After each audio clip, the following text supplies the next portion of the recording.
17वीं शताब्दी, इटली। कुछ लड़कियां एक हॉल में इस इंतज़ार में और इस घबराहट में बैठी हुई थी कि उन्हें ले जाने वाले लोग न जाने कैसे होंगे। क्या उनके साथ भी वही होगा जो उनसे पहले वाली लड़कियों के साथ हुआ था?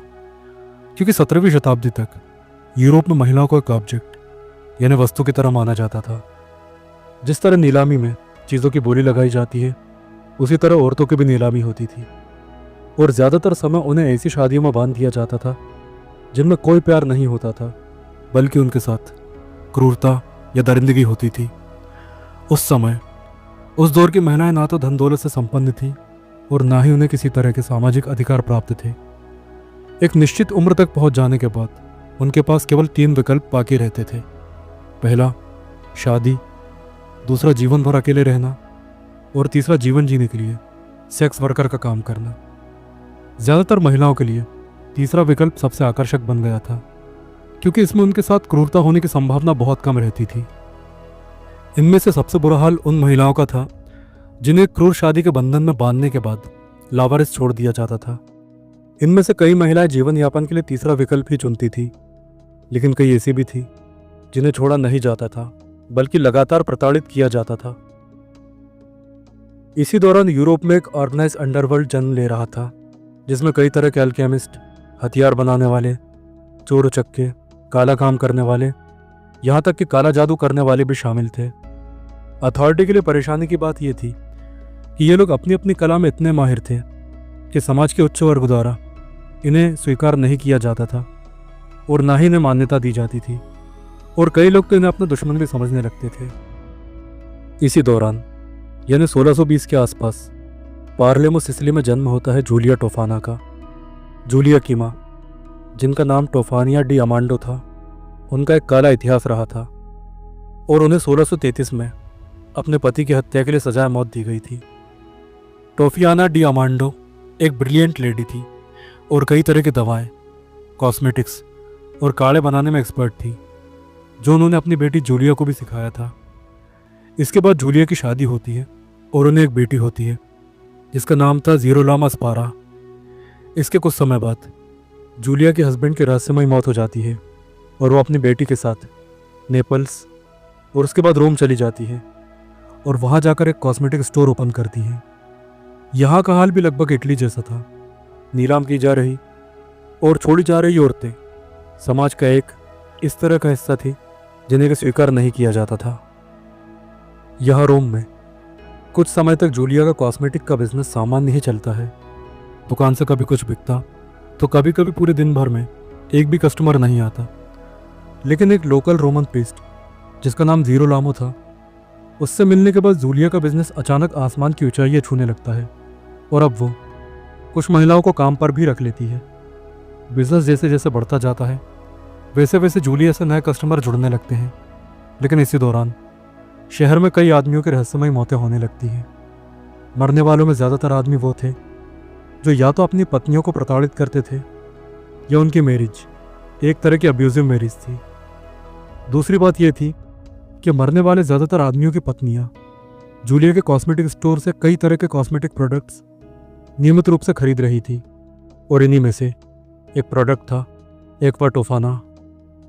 एक्वा टोफाना दरअसल एक तरह का लोशन या तेल था जो जूलिया के अनुसार महिलाओं की त्वचा को जवान और कोमल बनाए रखता है।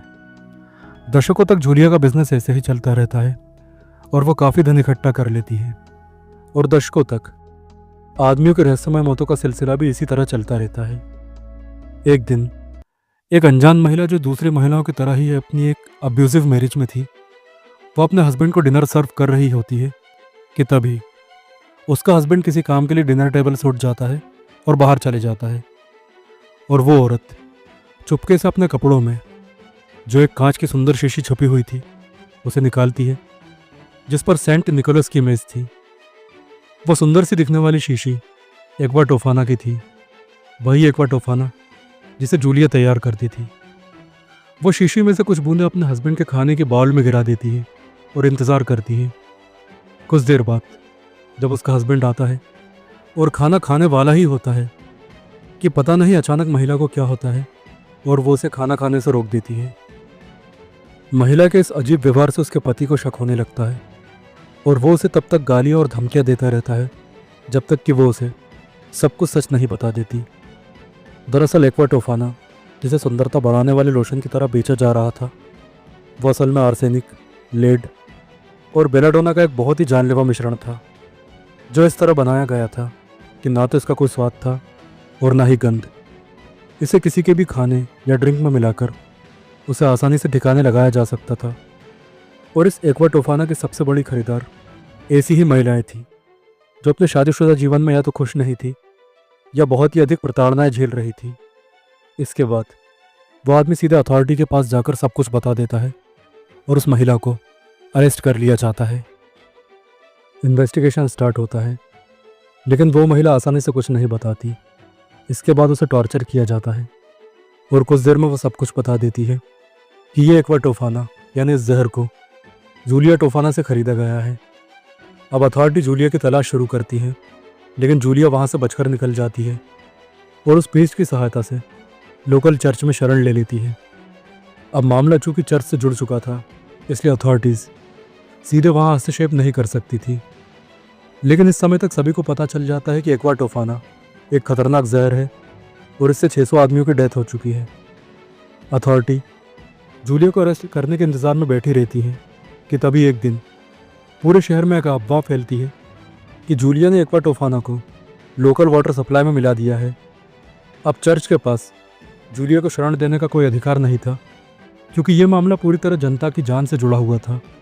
इसलिए जूलिया को तुरंत गिरफ्तार कर लिया जाता है। इसके बाद जूलिया का टॉर्चर स्टार्ट होता है और वो कन्फेस करती है कि 1633 से 1651 के बीच उसके द्वारा बेचे गए जहर से लगभग 600 आदमियों की डेथ हुई है।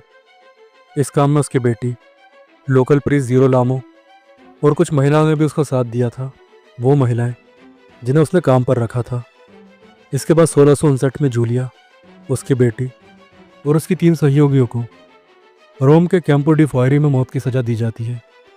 इसके अलावा जूलिया की 40 लोअर क्लास के कस्टमर को भी मौत की सज़ा दी जाती है, जबकि जो अपर क्लास के कस्टमर थी यानी कि अपर क्लास की महिलाएं थीं, उन्हें या तो जेल भेज दिया जाता है या फिर ये मानकर रिहा कर दिया जाता है कि उन महिलाओं को इस पॉइजन के बारे में कुछ पता ही नहीं था। उन्होंने तो इसे केवल एक ब्यूटी प्रोडक्ट की तरह खरीदा था। तो दोस्तों, ये थी जूलिया टोफाना की एक स्टोरी, जिसके जहर ने लगभग 600 आदमियों को मौत के घाट उतार दिया था। लेकिन इस घटना में असली दोषी कौन है? जूलिया, जिसने वो जहर बनाया, या वो महिलाएं जो इतनी प्रताड़ित हुई कि उन्हें यह खतरनाक कदम उठाना पड़ा, या फिर वो समाज जो महिलाओं को केवल एक ऑब्जेक्ट यानी कि वस्तु की तरह ट्रीट करता था? आप इस बारे में कमेंट करके मुझे बताएं। और यदि आपको पॉइज़न की इसी तरह की स्टोरी सुनना है और आपको दुनिया भर के सारे पॉइज़न की जानकारी लेना है, तो आप इंडेप्थ चैनल को ज़रूर सब्सक्राइब करें और इसकी playlist natural and synthetic poison को ज़रूर देखें। And thanks for watching this video.